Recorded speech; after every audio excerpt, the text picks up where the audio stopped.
আসসালামু আলাইকুম। প্রিয় দর্শক, আপনাদের সকলকে আমন্ত্রণ জানাচ্ছি। আজ সকালটা ডক্টর ইউনূসের মোটেই ভালো গেল না। সকালবেলা ঘুম থেকে উঠে যদি মার্কিন চিপায় পড়তে হয় তাহলে কার ভালো লাগে বলুন?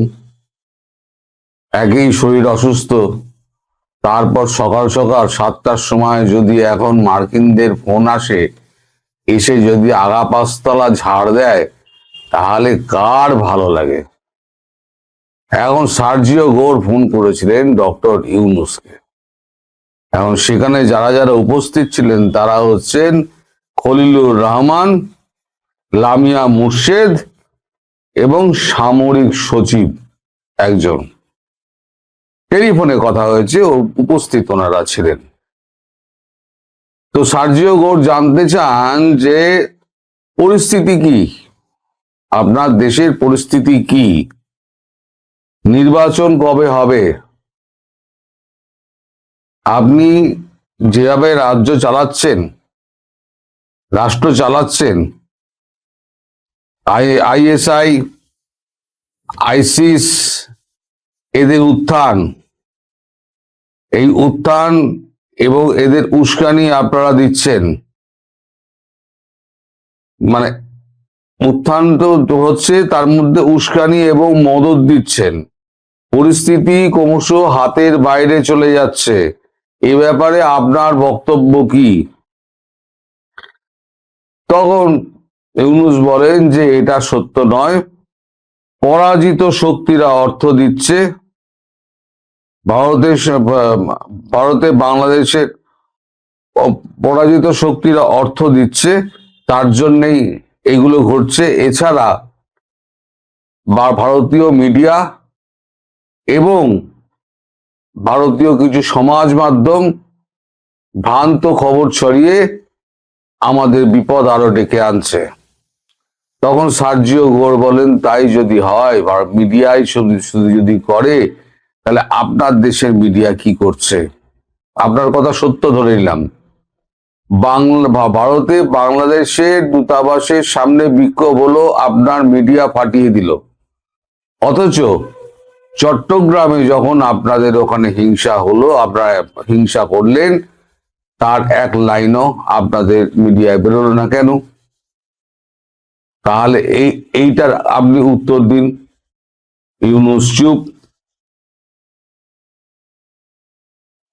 তখন সার্জিও গোর বলেন, দেখুন, ভারতের সঙ্গে মানে সব ধরনের সম্পর্ক ভালো করা এবং উত্তেজনা কমিয়ে আনার জন্য আমরা বারবার আপনাকে বলেছি, কিন্তু আপনি কমিয়ে আনেননি।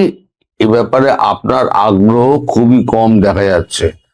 সকল ক্ষেত্রে আপনার আগ্রহ হচ্ছে প্রশ্রয়, উগ্রবাদকে প্রশ্রয় দেওয়া, যা মানে ইন্দো প্যাসিফিক নীতির পক্ষে পরিপন্থী। আমাদের ইন্দো প্যাসিফিক যৌথ প্রক্রিয়া, ভারত মার্কিন যুক্তরাষ্ট্রের ইন্দো প্যাসিফিক যৌথ প্রক্রিয়া আপনার এই কাজকর্মের জন্য ব্যাহত হচ্ছে, এতে মার্কিন যুক্তরাষ্ট্র ক্ষতিগ্রস্ত হচ্ছে। এই ব্যাপারে আপনার মতামত কি? তখন ইউনূস কোনো কথা বলেননি, চুপ করে থাকেন। ইউনূসের কোনো কথা নেই। সরকারি মদতে সমস্ত রকম ঘটনাগুলো ঘটিয়ে চলছেন আপনি এবং আপনার সরকার। এ ব্যাপারে আপনার মতামত কি? ইউনূস বলেন যে আমি তো সরকার চালাই না, অন্য সব স্টেক হোল্ডাররা আছে, তারা করলে আমার কি করণীয় আছে? তাহলে আপনি আছেন কি করতে? তাহলে প্রধান উপদেষ্টা হয়ে আপনি ওখানে বসে আছেন কি করতে, কিছুই যদি না জানেন? তারপরে আবার প্রশ্ন করেন, এমন চাপ মানে চেপেছে সকাল থেকে 7টা থেকে 7টা 26 মিনিট পর্যন্ত পুরো চেপেছে, যে 17-18 তারিখ, আপনার কথাই যদি সত্যি বলে ধরে নিয়ে আপনি সব কোনো কিছু জানেন না, 17-18 ডিসেম্বর চীনা সামরিক প্রতিনিধি দল গোপনে ঢাকা সফর করে চলে যায়। এটাও ভারত ভালো চোখে দেখছে না, এবং ইন্দো প্যাসিফিক আমাদের যে যৌথ প্রক্রিয়া রয়েছে নীতির বা নীতিমালার, সেখানে কিন্তু ধাক্কা খাচ্ছে। এই ব্যাপারে আপনার মতামত কি? তখন ইউনূস বলেন, এটা পূর্ব নির্ধারিত ছিল, সেরকম কিছু কথা হয়নি, এসছে চা কফি খাওয়া হয়েছে, চা কফি খেয়ে ওনারা চলে গেছেন। বললেন চীন থেকে এলেন, এসে চা কফি খেয়ে চলে গেলেন, বেশ ভালো, ঠিক আছে। তো যেটা করছেন সেটা ঠিক নয়। বিরোধী মত শূন্য করে দিয়েছেন, মত প্রকাশের স্বাধীনতা কেড়ে নিয়েছেন, সংখ্যালঘু নির্যাতন চরমে উঠেছে, সর্বত্র কঠিনভাবে সংখ্যালঘুদের ওপরে নির্যাতন এবং নিষ্পেষণ এগুলো যেগুলো হচ্ছে সেটা দিল্লি দেখতে চায় না। অর্থাৎ মার্কিন যুক্তরাষ্ট্র বলছে এই সংখ্যালঘু নির্যাতন, বিরোধী পক্ষ শূন্য, মতামত প্রকাশের অধিকার কেড়ে নেওয়া এবং সংখ্যালঘু নির্যাতন কোনোটাই ভারত মেনে নিচ্ছে না, মানে দিল্লি মেনে নিচ্ছে না। এবার আপনার মতামত কি? ইউনূস আবার চুপ। তারপরে বলেন যে ইনক্লুসিভ নির্বাচন করতে হবে, আওয়ামী লীগের নাম না করে ইনক্লুসিভ নির্বাচন করতে হবে, গণমাধ্যমের স্বাধীনতা ফিরিয়ে আনতে হবে,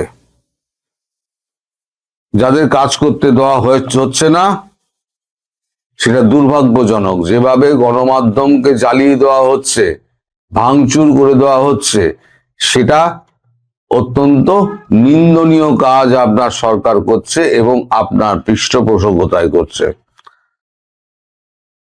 তখন তার মতামত চাইলে তিনি বলেন যে আমি মতামত দেওয়ার কেউ নই, আমি এটা মানি, এটা দুর্ভাগ্যজনক, আমি এটা দায়িত্ব নিচ্ছি, এই জিনিস আর ঘটবে না। তখন আবার ইউনূস আবার বলেন যে এই যে 26-27 একটা যৌথ মহড়া ছিল, আমাদের মার্কিন সেনাবাহিনীর সঙ্গে একটা যৌথ মহড়া ছিল, তো সেইটা এখন কি হবে?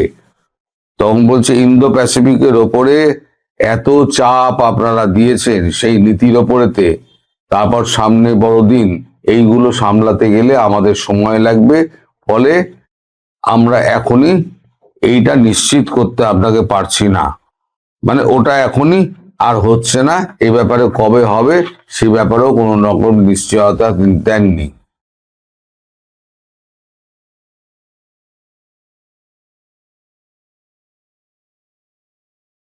তখন ইউনূস বলেন ঢাকা এবং ওয়াশিংটন ডিসি এই বছরে 4টি নন ডিসক্লোজার এগ্রিমেন্ট করেছিল, সেগুলো আমরা সমস্ত স্বার্থ দিয়ে আঁকড়ে ধরে রেখে দিয়েছি।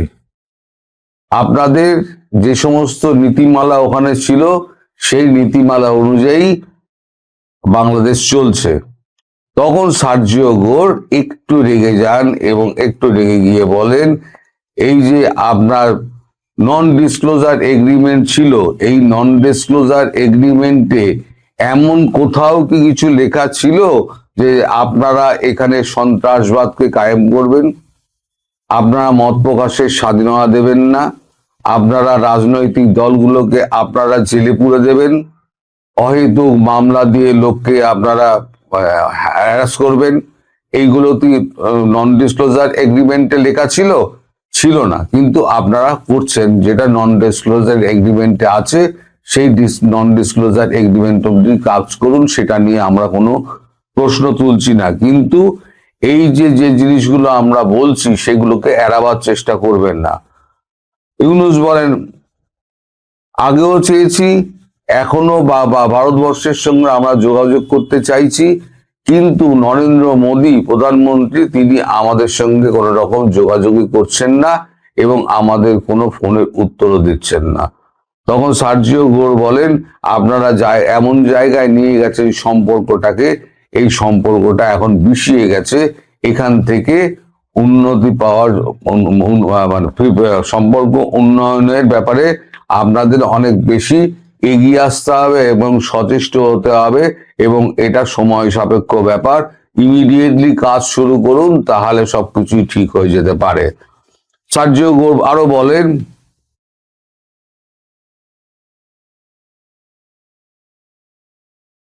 ইন্ডিয়া এবং ওয়াশিংটন ডিসি যৌথভাবে চাইছে বাংলাদেশে সকল জঙ্গিবাদী কার্যক্রম, আপনাদের মদত, উস্কানি এবং চীনের সঙ্গে সম্পর্ক বন্ধ করতে হবে। এই ফোন যে করছি, এই ব্যাপার নিয়ে এইটি কিন্তু শেষ ফোন বলে ধরে রাখবেন। মানে এরপরে এই ব্যাপার নিয়ে আমি আর কিছু বলবো না। অবিলম্বে সংখ্যালঘু, বুদ্ধিজীবী, রাজনৈতিক ব্যক্তি, সংবাদকর্মী, তারপরে এদেরকে মুক্ত করতে হবে। ট্রাইব্যুনালে যে সমস্ত আইটিসি ট্রাইব্যুনালে যে সমস্ত কেসগুলো করা হয়েছে, সেই আইটিসি ট্রাইব্যুনালকে বন্ধ করে দিতে হবে। বিগত সরকারের গুরুত্বপূর্ণ যে সমস্ত ব্যক্তি আছে এবং বিগত সরকারের যত গুরুত্বপূর্ণ মানে রয়েছে, কর্মী রয়েছে, তাদেরকে অবিলম্বে মুক্তি দেওয়ার দাবি মার্কিন যুক্তরাষ্ট্র এবং ভারত যৌথভাবে চাইছে। শুধু তাই নয়, সবাইকে নিয়ে ইনক্লুসিভ নির্বাচনের ব্যবস্থা করতে হবে। ভারতও এটা চাইছে, মার্কিন যুক্তরাষ্ট্র এটা চাইছে। আর যেটা হচ্ছে ল অ্যান্ড অর্ডার, এগুলোকে ঠিক করতে হবে। যদি এটা না পারেন, অন্যথায় মানে otherwise dot dot dot dot বলে উনি চুপ করে যান। আদারওয়াইজ কি হতে পারে এবার ইউনূস বুঝে নিন। তাহলে ইউনূস যে সারাক্ষণ বলে যান আমি জানি না, আমি করিনি, আমি শুনিনি, অন্যরাই করেছে, এই সমস্ত যুক্তি আর সার্জিও গোর মানতে চাননি। উনি বলেন আজকালের মধ্যে একটা বৈঠক করে আমরা এ ব্যাপারে ইতিবাচক সিদ্ধান্ত নেব। তখন সার্জিও গোর বলেন যাই করুন তাড়াতাড়ি করবেন, আমাদের হাতে বেশি সময় নেই। আমাদের কথা যদি না শোনেন, তার উপযুক্ত ফল আপনাকে ভুগতে হবে, এবং সেটা কিন্তু খুব বেশি দূরে নয়। আপাতত আমরা এখানে কথা শেষ করছি। দ্বিতীয়বার এই বিষয় নিয়ে আমি আপনার সঙ্গে কথা বলবো না। মার্কিন যুক্তরাষ্ট্র তার মতো করে চলবে, এবং তাতে আপনার বিপদের সম্ভাবনা, আপনার এবং আপনার সরকারের বিপদের সম্ভাবনা বাড়বে বলে তারাম করে ফোন রেখে দিয়েছেন। এটা হলো গিয়ে সকালবেলা থেকে মানে 7টা থেকে 7:26 অব্দি যে বৈঠক হয়েছে তার নির্যাস আপনাদেরকে বললাম। এর মধ্যে যদি কোনোটা সত্যি কোনোটা মিথ্যে প্রমাণিত হয়, আমার নামে মামলা করে দিন, রিপোর্ট করে দিন, আমার নামে ইউটিউবে রিপোর্ট করে দিন। বেকার বেকার আমার কমেন্টে লিখবেন না। আগে ভালো করে জানুন, এর সত্য মিথ্যা জানুন। যেখান থেকে আমরা জানতে পেরেছি এর এক বর্ণ মিথ্যা কথা নেই, এখানে সব হচ্ছে সত্যি কথা। নির্বাচনের আগেই কি সম্পর্ক ছিন্ন? প্রতি ঘন্টা প্রতি মুহূর্তে পরিস্থিতি পাল্টে যাচ্ছে, যার দরুন আমি এখন যে কথাটা বলছি একটু পরে এই কথাটা নাও হতে পারে। একটা জিনিস খেয়াল করুন যে আমরা এতদিন বলে এসছি বা বিভিন্ন অবস্থা পর্যবেক্ষণ করে যে নির্বাচনটা হবে না বা নির্বাচনটা হতে বাধাপ্রাপ্ত হবে, যে কোনো ভাবে হোক বাধাপ্রাপ্ত হবে, আন্তর্জাতিক ভাবে হোক কিংবা আওয়ামী লীগ বা 14 দল যাদেরকে 50-60% জনসমর্থনকে বাইরে রেখে একটি একতরফা নির্বাচন হতে পারবে না। কিন্তু এখন পর্যন্ত দেশে যে অবস্থাটা দেখা যাচ্ছে যে ইউনূস সরকার এবং যারা নির্বাচনের সঙ্গে যুক্ত যেসব রাজনৈতিক দল, দেশ কিন্তু নির্বাচনের দিকে চলে যাচ্ছে। প্রশ্ন হচ্ছে যে এরই মধ্যে এই নির্বাচনের দিকে যেহেতু দেশ চলে যাচ্ছে, সেহেতু ভারত বাংলাদেশ সম্পর্কটা কি নির্বাচনের আগেই ছিন্ন হয়ে যাবে? অবস্থার দৃষ্টিতে মনে হয় যে ভারত কোনোভাবেই এখনই খুব কঠোর হবে না, কিন্তু সত্যিকার অর্থে যেভাবে সরকার, বিরোধী দল, রাজনৈতিক দল বাদ দিন, ভারতীয় জনগণের পক্ষ থেকে যেভাবে ভারত সরকারের উপরে চাপ বাড়ছে, তাতে নির্বাচন পর্যন্ত এটি পৌঁছাবে কিনা বলা কঠিন। কারণ আজকেও দিল্লিস্থ বাংলাদেশ হাই কমিশন উত্তপ্ত, কলকাতাস্থ উপ হাই কমিশন, সেখানে উত্তপ্ত পরিস্থিতি। হাই কমিশনগুলোতে বিক্ষোভ প্রতিবাদ জারি আছে। ময়মনসিংহের দীপুচন্দ্র দাস হত্যার প্রতিবাদে দিল্লিতে অবস্থিত বাংলাদেশ হাই কমিশনের সামনে আজকে খুব বড় ধরনের বিক্ষোভ করেছে বিশ্ব হিন্দু পরিষদ বিএইচপি এবং বজরঙ্গ দল। তারা বাংলাদেশের হিন্দু সম্প্রদায়ের উপর হুমকি, ধর্মীয় স্থান ভাঙচুর ও অন্যান্য নিপীড়নের প্রতিবাদ জানাচ্ছেন। গত 1.5 বছর যাবতই বাংলাদেশে সংখ্যালঘু সম্প্রদায়ের উপরে কি হচ্ছে এটা বলার অপেক্ষা রাখে না। যেমন সংখ্যালঘু সম্প্রদায়ের এক সাধু সন্ন্যাসী চিন্ময় কৃষ্ণ দাস আজও পর্যন্ত জেলে বন্দী হয়ে আছে। চিন্ময় কৃষ্ণ দাস যখন জেলে বন্দী হলেন তখন ভারতে আন্দোলন হয়েছে, বিক্ষোভ হয়েছে, কিন্তু চিন্ময় কৃষ্ণ দাসকে কিন্তু এখনো পর্যন্ত মুক্ত করা যায়নি। বহু মানুষ জেলে গিয়েছিলেন, জামিন হয়ে বেরিয়ে এসে চিন্ময় কৃষ্ণ দাস আজও জেলে বন্দী। কি হচ্ছে? বাংলাদেশের এই অন্তর্বর্তীকালীন সরকার কি এতই শক্তিশালী যে একটা মিথ্যা মামলায় কোন রকম কূটনৈতিক চাপ টাপ কি পাচ্ছে না? সব ক্ষেত্রে সফল হচ্ছে এই অন্যায় কর্মকাণ্ডগুলোর জন্য? কি বলবেন আপনি? কিন্তু এখনকার প্রেক্ষাপট, নতুন করে প্রেক্ষাপট একদম পাল্টে গেছে যে ভারতের জনগণ তীব্র ক্ষোভে ফেটে পড়ছে। আগামীকাল থেকে যদি বর্ডারে বর্ডারে ভারতের জনগণ দাঁড়িয়ে যায় যে ভারত থেকে একটা ফোঁটা কোনো জিনিস আসবে না, এবং ভারত সরকারের উপরে যদি চাপ দেয় জনগণের চাপ, গণরোষ একটা খুব বড় ব্যাপার, চাপ দেয় যে বাংলাদেশের সাথে সকল সম্পর্ক ছিন্ন করতে হবে। আমি যে কথাগুলো বলি যে বাংলাদেশে এক টুকরো কোনো কিছু যাবে না, তখন কি হবে? তখন ভারত সরকার কি করবে? তখন ভারত সরকার খুব স্বাভাবিকভাবে সম্পর্ক ছিন্ন করতে বাধ্য হবে। বাংলাদেশের, আমি বারবার বলি, এই দোষ আজকে এই পরিস্থিতির জন্য দায়ী বাংলাদেশ, দোষী বাংলাদেশ। কারণ বাংলাদেশ আজকে বিপক্ষ বাংলাদেশ। বাংলাদেশ যে বাংলাদেশ ছিল সেই বাংলাদেশ এখন নেই। এই যে দেখুন আজকে বাড়াবাড়িটা কেমন, 10 দিনের মধ্যে আবারও ভারতীয় হাই কমিশনার প্রণয় ভার্মাকে আজকে আবারও পররাষ্ট্র মন্ত্রণালয় তলব করেছিল। তলব করে তাকে বলেছে যে এই যে আপনাদের যে হামলা টামলা হচ্ছে সেগুলোর জন্য তদন্ত করতে হবে, এগুলোর জন্য ব্যবস্থা নিতে হবে। এরই মধ্যে গতকাল থেকে বাংলাদেশ ভারতীয়দের জন্য ভিসা বন্ধ করে দিয়েছে। ভারতীয়দের জন্য ভিসা বন্ধ করে দিয়ে কোনো কি লাভ? ভারতীয় কয়টা আসে? যাই তো আমরা চিকিৎসা, শিক্ষা, ব্যবসা সবকিছুর জন্য যাই। আমাদের এখানে ভারতীয়রা কি জন্য আসে? শুধুমাত্র তাদের পূর্বপুরুষের স্মৃতি এখানে আছে, আত্মীয়তা বা কিছুটা ব্যবসার খাতিরে আসে। তাদের তো প্রয়োজন নেই আসলে। শিক্ষার ক্ষেত্রে খুব সীমিত সংখ্যক আমাদের কিছু প্রাইভেট মেডিকেলে কিছু শিক্ষার্থী পড়ে, এছাড়া তাদের আসার প্রয়োজন নেই। সবকিছু মিলিয়ে আসলে ভারত বাংলাদেশ সম্পর্কটা, অবস্থাটা যেভাবে দাঁড়িয়েছে, আজকের পরিস্থিতির কথাও যদি বলি, এভাবে যদি কন্টিনিউ চলতে থাকে নির্বাচনের আগে সম্পর্কটা ছেড়ে যেতে পারে।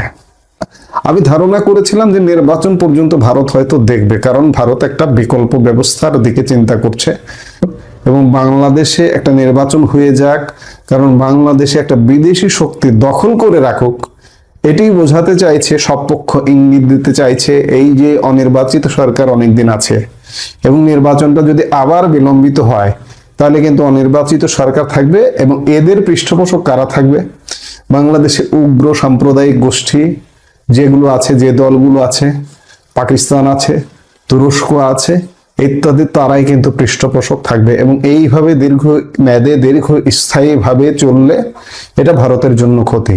এই জন্য ভারত যে কোনো ভাবে চাইছিল একটা নির্বাচন, এবং নির্বাচন হয়ে নির্বাচিত সরকার আসবে। সেটা 3 মাসের জন্য আসুক না কেন, 2 মাসের জন্য আসুক, 5 মাসের জন্য আসুক, একটা নির্বাচিত সরকার, অন্ততপক্ষে একটা দলের সরকার, সেই দলের সরকারটা থাকতে পারবে কি পারবে না, শুধু দেশ চালাতে পারবে কি পারবে না, সেটাই সেই দলের উপর নির্ভর করবে, সেই বাংলাদেশের উপর নির্ভর করবে।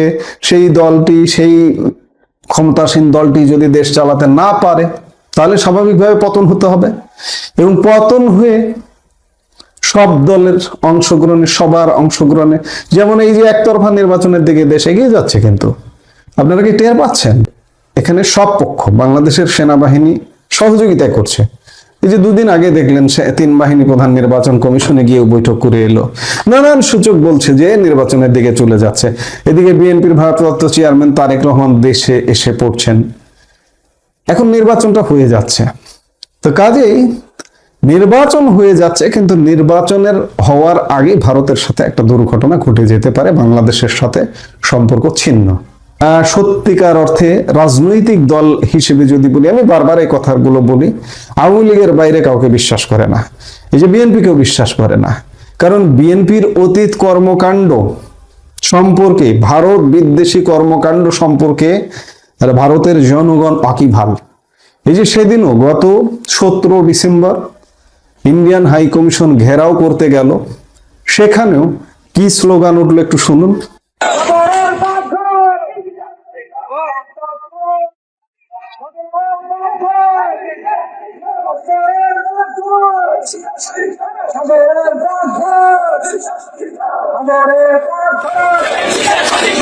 আবার এই স্লোগান ওঠার পরে যার নামে এই স্লোগানটি দিয়ে উঠেছে, তিনি তার সোশ্যাল মিডিয়ায় একটি পোস্ট দিয়ে জানান দিয়েছেন যে গত 17 ডিসেম্বর 2025 বুধবার তারিখে কিছু তরুণ দেশপ্রেমের আবেগ ও ভূ রাজনীতি ও কূটনৈতিক শিষ্টাচার সম্পর্কে সীমিত ধারণা থেকে আমার নাম ব্যবহার করে অনাকাঙ্ক্ষিত কর্মসূচিতে জড়িয়েছেন। এটি দুঃখজনক।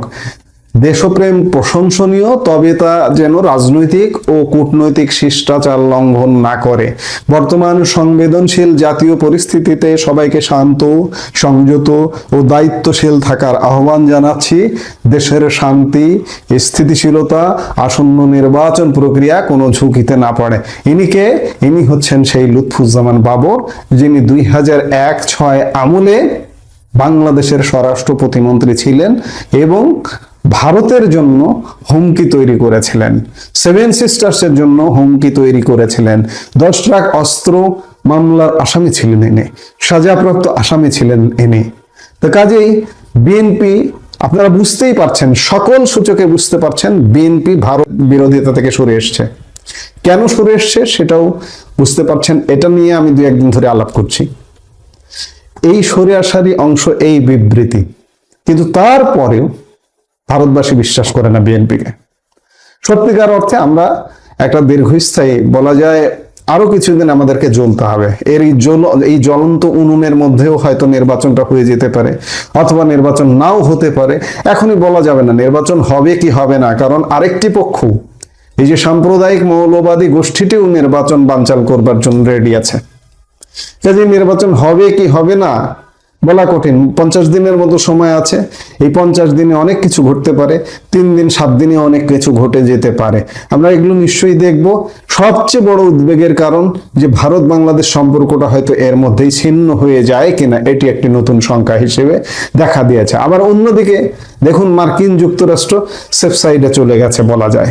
এই যে গতকাল মার্কিন যুক্তরাষ্ট্রের, বিশেষ করে ট্রাম্পের বিশেষ দূত, ভারতে যুক্তরাষ্ট্রের রাষ্ট্রদূত সার্জিও গোর ডক্টর ইউনুসকে ফোন করেছেন। ফোন খানিকটা বলতে পারেন যে এটি দায় সারা গোছের ফোন। কাজেই মার্কিন যুক্তরাষ্ট্র অনেকটা গা বাঁচিয়ে চলছে। তো সেই জায়গায় কি হয় এগুলো দেখতে হলে আমরা নিশ্চয়ই অপেক্ষা করছি এবং দেখছি, এবং শেষ পর্যন্ত ভারত বাংলাদেশ সম্পর্কটা ছিন্ন হয়ে যায় কিনা খুব শীঘ্রই, সেটাও দেখবার জন্য অপেক্ষা করছি।